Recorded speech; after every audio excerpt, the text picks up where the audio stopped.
ევროკავშირის დღის წესრიგში დაბრუნებულ ვიზა ლიბერალიზაციის შეჩერების მექანიზმის გამარტივების პროცესს საქართველოს პარლამენტის თავმჯდომარე ვიზებით შანტაჟს უწოდებს.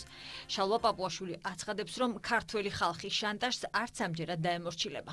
ჩვენ ვამბობთ, რომ ქართველი ხალხის ვიზით შანტაჟი ჩვენთვის მიუღებელია.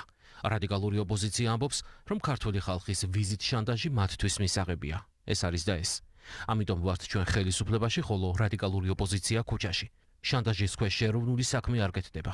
სწორედ ასე გავხადეთ, რამდენიმე წელიწადში საქართველოს მოქალაქის პასპორტი მსოფლიოში სიძლიერით 53 იმ ქვეყნების რაოდენობა კი, სადაც საქართველოს მოქალაქე წინასწარი ვიზის გარეშე შედის, 60-დან 123-მდე გავზარდეთ.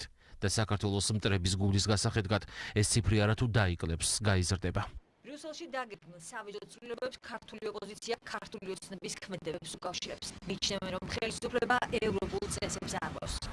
ევროპა დგას ღირებულებებზე და წესებზე. ქვეყანა, რომლის დე-ფაქტო ხელისუფლება არ ითვალისწინებს არანაირ ამ წესს იბრძვის სამოქალაქო საზოგადოების წინააღმდეგ, ოპოზიციური სპექტრის წინააღმდეგ და ცდილობს ყველა სამოქალაქო პოლიტიკური უფლების ხელყოფას, უბრალოდ ვეღარ ჩაითვლება ევროპის შემადგენელ ნაწილად. ამიტომაც ვეღარ ისარგებლებს იმ სიკეთეებით, რომელთაც სარგებლობენ ევროპულ ოჯახში. ვიზა ლიბერალიზაცია არის ქართველი ხალხის მონაპოვარი და არა ოცნების. ის, რაც ეკუთვნის ხალხს, დარჩება ხალხთან. ევროპული არჩევანი ეროვნული არჩევანია. ვიბრძოლებთ და დავიცავთ ამ მონაპოვარს ბოლომდე. ქართულ ოცნებაში ევროკავშირის წინაშე მდგარ მიგრაციის გამოწვევაზე საუბრობენ. თუმცა არც იმას გამორიცხავენ, რომ ბრიუსელმა უვიზო რეჟიმის შეჩერება კონკრეტული ქვეყნების წინააღმდეგ პოლიტიკური ზეწოლისთვის გამოიყენოს.